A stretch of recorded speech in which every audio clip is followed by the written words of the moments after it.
is Natalie with the Fifth Journey, and I have something new that I'm going to do with you guys. And I'm going to start doing kind of a ballet dance foundations type class. So it'll be a short video going over certain aspects of dance, technique, mostly ballet, but I really want to talk about your form, how your muscles work, what you need to think about using, and what you need to think about accentuating when you do an exercise, especially at the bar. So I've been teaching for a long time. I've had many different teachers. I have worked at different studios. I've gone to many different conventions, and I've been very fortunate with some amazing teachers. Ballet, well, dance in general, there are so many different methods and there's so many different ways of doing it that you kind of change how, maybe however you were taught, as you grow as a dancer, you kind of change how you do things. Maybe it's something that you feel that works better as a whole, and maybe it's something that you feel that works better on your particular body. So some of the things that I may be saying, or even with my ballet exercises, especially like positioning, arm positioning, it may be a little bit different than what you were taught, and that's okay. So what I'm going to be doing, like I said, is going to be some foundations, more talking about turnouts and what muscles to think about using instead of just going through the motions, because especially at the bar, the purpose of being at the bar is not a crutch, but it is to help train your body so that you can do things more efficiently in center, across the floor, and in dances, performances. So this is not to be a crutch. It is to help you learn how to use your body so that you can do that without the bar. And you can work those muscles, form those muscles how they're meant to be done on your particular body. So there's some things that you may need to adjust or change based on how you are made. So let's go ahead and get started with this. And we're just going to talk about some basic positions starting with ballet. And I do have quite a few, at this point, quite a few ballet bar classes, kind of at the beginner level all the way through the intermediate. And you can go through them with your own pace. They're not absolute beginner ones, but this is what I typically go through when I taught the university level. I had beginner dance classes, and they were oftentimes people who had never danced before and they wanted to do it. So we just went to the bare bones basics. So the first thing we're gonna do is, if you've got a full length mirror, that is so helpful with dance and looking at yourself and seeing what you can do or maybe move on your body. And this is something that even with advanced dancers, we would get really close to the mirror and we would like turn our legs out. It's like, okay, at your passe, look at where your hip is, look at where your seat is, look where your foot is. And when you're that close to the mirror, just looking at yourself, it's really kind of eye-opening to say, oh, okay, if I squeeze that, or if I think about this motion, then I can turn out this way versus doing it from a different way. So that is very beneficial if you have that. If not, then do the absolute best that you can. Okay, so first things first, we're going to go to a parallel position, and this is jazz first or ballet 6. Now what I want you to do is you're just going to pick up your toes and drop them open. This is your natural first position. I will talk about this a lot when I'm doing things at the bar. So take them back, pick them up, drop them open. I'm not telling you to force it or anything. You don't want to force them open. And the opening doesn't come from the feet. It doesn't come from the knees. It comes from the hips. So just picking up, rotate from those hips, okay? That is your natural first position. Now from there, everything comes from here. From here, you're going to look at your heel, and it's going to go a line through your toes. Now, from that line, I want you to go straight out from there. That is your natural second position. So to stay within the frame of your body, that is where your battements are. That is where your passe is. That is where, if you're doing second leaps, that is where your second position is. So if I'm not facing the bar, but if I'm at the bar and I'm doing frappes or dégagés or tendus, that foot is going to follow that line to my natural second position. And that may change as, well, depending on what level you're at or how old you are. If you're younger and you have more flexibility, that may be farther out. Now with me, I've had 2 children. I am a lot older than I was when I was a teenager, and going through life changes, especially having children, it changes your structure. There's no other way of saying it. When you spend that much time carrying a baby and everything loosens up, and my turnout is not what it used to be. And that has absolutely nothing to do with flexibility, because I had both of my kids when I was in my 20s. I'm in my 40s, and I noticed a major change, and I was still teaching through all of that and beyond on a regular basis. So it does change how your body structure is. So there's things that I could do then that I can't now. There's things that I can do now that I couldn't then. Anyway, so realize that, and as we age, things change, and that's okay. And even, I've said this before, from a day-to-day standpoint, sometimes, or even parts of the day, sometimes we're feeling a little bit more flexible, and make sure you're paying attention to that, okay? So, picking up your feet, turning them out, that is your natural second position. So, battements, everything, frappes, pas de cheval, tendu, dégagé, that's all going to be following that line. The exception is if I'm going to be doing a plie in second, I'm not going to drop my plie here, because now I'm facing, if there's a wall here, like a bar attached to the wall, I'd be facing the corner. That is not where you want to be. So you're still going to go to the side of the room there, so you have your plies. Now, back to plies. When you are doing really anything in ballet, you want to make sure that you're tracking your knees over the tops of your feet. Make sure you're kind of lining up. Think about that toe right next to your big toe and that one, the middle one. Think about tracking it along that line and not letting your ankles roll out or roll in. You want to try to have your heels, the whole pad of the ball of your foot, and all of your toes pressed in the ground when you're using your foot. Now, again, depending on how you are made, you may have to work a little bit harder to get that positioning, but you don't want to let your knees go forward, or, depending on your made, rocking back. Now, if you look at my legs, I'm standing parallel. My knees naturally turn in. Now, I've been dancing since I was 5 years old, so I'm sure a lot of that has to do with it as we are growing. And like gymnasts, dancers, cheerleaders, that activity at a young age can change how our bones are set once we're adults. So if I make my knees go straight forward and I'm not rotating my hips out at all, my feet are turned out. So it doesn't take me much to get a good turnout. However, that means if I'm not careful and I'm not externally rotating my top part of my leg, that my knee will automatically go forward. So in exercise, so when I do a fitness class, if you can see this, if I do a lunge, I have to make sure that I'm externally rotating for a lunge, that my leg is tracking where it should be. Because if I just go and do what my body wants to do, it's going to go that way. That is not good for my body. So that's what I mean by making sure that you are paying attention to what your body's doing, so that you can help protect yourself depending on how you are made, okay? So I have to work a little bit harder on the turnout to get my knee tracking where it needs to go.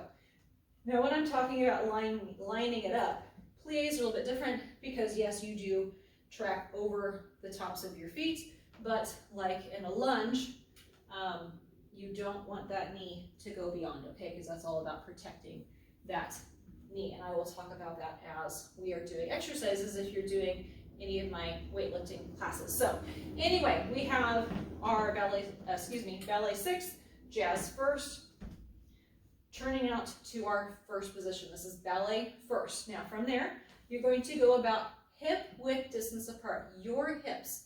This is your second position. You don't want to go too wide at the bar. So it's not very wide, okay? Sometimes we like to do a nice deep plie, that's okay, but think about, and I've told my dancers this, if you had point shoes on and you went super wide, you're not going to stay up.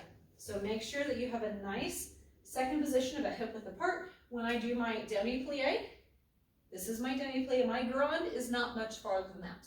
The only way for me to go any farther is either I lift my heels, I stick my B hand out, or I have to open my legs up wider, and that's not what you want to do, because plies are a stretch. That's what you're doing, mainly stretching those Achilles tendons. So you don't want to do this, right? All right, so from there, and we don't do very much of this, but this third position is your front heel is halfway between your back foot. So if you have ballet straps on, it's usually kind of right where that ballet strap is. So this is third position. And fourth position, depending on your turnout, fourth position is either from your third or it is from your fifth. Ideally, it's from your fifth, but if you don't have the turnout, go from your third position. Your fourth position is about one of your feet away from the other one. Again, don't go too wide. Think about those point shoes on. When you have point shoes on, you're going to wipe out, right? If you're too wide. So this is my natural fourth position, about one of my feet away from the other one. So I can do a nice grand plie, everything is turned out, and I don't lose that control, okay? Fifth position is coming in from that fourth. So if you're looking in the mirror, you should see one toe and two heels. You should see the whole of the front foot and then the heel of the back foot. That is the fifth position. Now, fifth position, if you can see what I'm doing, I don't know how the lighting is here, my front knee's not bent. You need to have everything straight and lifted, everything and engaged, and we'll talk a little bit more about that here in a minute. So we have our first position, second, third, fourth, and then our fifth position. What your goal is to try to get your heels together. Now, I know that there are some dancers, because, and this again goes back to the method that you're trained, is there's a lot of hypermobility, a lot of flexibility, and overstretching. So, and it seems to me that this is becoming more of a thing, where when I was training, my ballet teacher, she told me, and the studio I went to is one that we did jazz, tap, ballet, everything. We didn't go on end point until we were much older. And she told me, she said, until you can fix your hyperextended legs, you are not going on point, because you, Natalie, need to protect your legs. So that was something that I had to learn a lot of times in the mirror, of how to engage the muscles so that I'm not just jamming my leg back and hyperextending. But I see a lot of dancers where they just hyperextend their legs and their legs don't come together, okay? So that is an engagement in the quadricep, which we will talk about at another time. But nice, long, supported. Okay, 4-step check. This is something that I was taught and something I talked about. There's a lot more things to think about. The 4-step check, my ballet teacher, she'd say, 4-step check, we knew exactly what it was. So when you go to the bar, number one is your chin is lifted, not lifted up here, but think about if you had a ball here, you're holding there, not tucked under, but you're also pressing back with your head. Not so much that you have a double chin, but if you put your fingers back like you're doing a crunch, you want to be nice and lifted and engaged here, and the chin is lifted. That's number one. Number two, shoulders are down. You want to have a nice long neck. Shoulders are down, not back. Your chest is not open here because that opens, flares your ribs, and you're not hunched forward, correct? So shoulders are down. We don't wear our shoulders as earrings, right? Okay, that's number two. Number three is the whole entire core. There's a lot going on with that. So you want to make sure you have everything nice and square. Your abs are engaged. Your pelvis is neutral. It is not sticking out. It is not tucked under. We'll talk about that here in a second. So number one, chin, two, shoulders, three, the abs. Actually, I won't think the abs with the shoulders. If the shoulders are back, that tends to flare the ribs, and then you lose your core. So if you have your shoulders where they need to be, your ribs are quiet. It's almost like you have a corset on, and everything is nice and closed, and everything is engaged, everything is lifted. With this, a good visual is think about where your swimsuit hits you. If you have a bikini on, or just where your underwear hits you. If you think about engaging there, because I see this a lot, if I tell somebody to squeeze their abs, they suck in, and that flares the ribs. So think about where your swimsuit or your underwear hits you, and think about engaging there, because it's almost like a zipper. If you hold in those lower abs, it almost engages like a zipper, and it pulls everything in, all right? So think about holding in right there. Number four, weight on the balls of your feet. We do not naturally walk like this, and this is one of the hardest things for dancers to learn, especially if they're older dancers, like what I would get the beginner students in the college level classes, is we typically stand, we walk with the weight on our heels. In ballet, not necessarily other styles of dance, not necessarily hip hop, not necessarily tap, but in ballet, you want your body to be up and over. Think about everything is lifted, engaged up, and you're over the balls of the feet. So if you notice, sometimes if I'm doing a ballet exercise at the bar, I will do a little bounce. That is me doing a personal check to see where my weight is. Because if I feel that my toes are coming up, then I know that my weight is not where it needs to be. So my weight, if I'm doing arabesque or really anything, I need to make sure, even if my leg is forward, I need to make sure that the weight is on the balls of my feet, not on my heels, okay? And if you can see my ankles, I should not see these tendons lifting up, okay? Because that means I'm falling backwards, the weight is on my heels. So everything is nice and over. All right, arms. Typically, I will have first, second, and fifth position arms. This is where the different methods really come in, and what I call something may not be the same as what you call something. So if I say first position, this is first position, always on the outside of your thighs. Second position, this is always the same, and then demi-first, demi-second. Fifth position, and then fifth on O, fifth on high, H-A-U-T, fifth on high.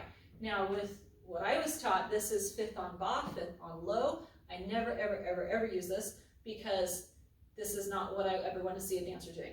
To me, when I was like, this is if you have to go to the bathroom, so we don't ever do this position. It's always on the outside of your thighs, okay? So fifth on bas, fifth on O, second position, and then first, demi-second. I really won't talk about these positions unless we're doing something in the center, if we're doing a sautés or a petit later. Let's see. Let's talk about arms again with body. Okay, so go ahead, let's go to just a moderate second position, your second position.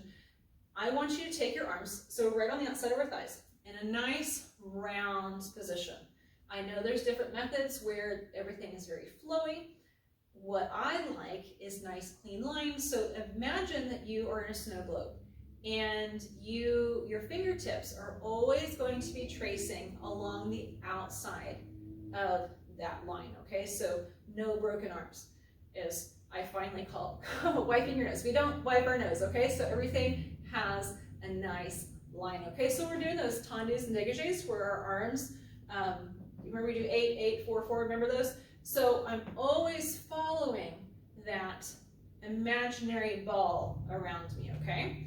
Nice, soft arms, soft wrists. Okay, so we have our first position. I'm gonna have you come straight up. Some people call this first. This is fifth to me. So right where your ribs come together, that's where you want your fingertips to be out from. Shoulders are down. Now, where's your weight? When your arms came up, did you lean back? Did you lose your ribs? Did you lose your shoulders? Remember that 4-step check. Also, where's the weight on your heels? Make sure it's forward. Think about a raindrop. If a raindrop hit your shoulder, it's going to go down your elbow, down your wrist, and off your fingertips. If any part of that is broken, it is not going to end up down your fingertips, okay? From there, keeping the shoulders down, we're just going to take our arms straight up, not completely over our heads. If you look up with only your eyes, you should see your pinkies. That is your goal. Now, I still have everything nice and engaged here. My shoulders are down. The weight is forward. My chin is nice and lifted. And I'm breathing. Remember to breathe, okay? So if you're back here, it's going to crunch your back and actually feel it along my neck. I don't want that, and I can't see my hands at all. And if I'm here, I'm way too far forward, okay? So a little measures, just look up with your eyes. You should see those little pinkies right there, okay? Second position, dropping down from there, shoulders down. Your shoulder blades are flat, tucked into your body. I need to make a mental note to talk about that too, on shoulder blades. So you don't want to have your shoulder blades sticking out, because a lot of times you go to second, you have your wings down. Think of them as wings, and those are down and tucked in to your back, okay?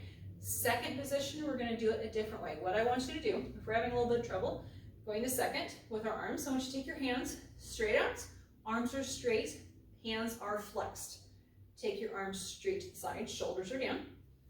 Take your hands, tip them forward. Everything is nice and in line.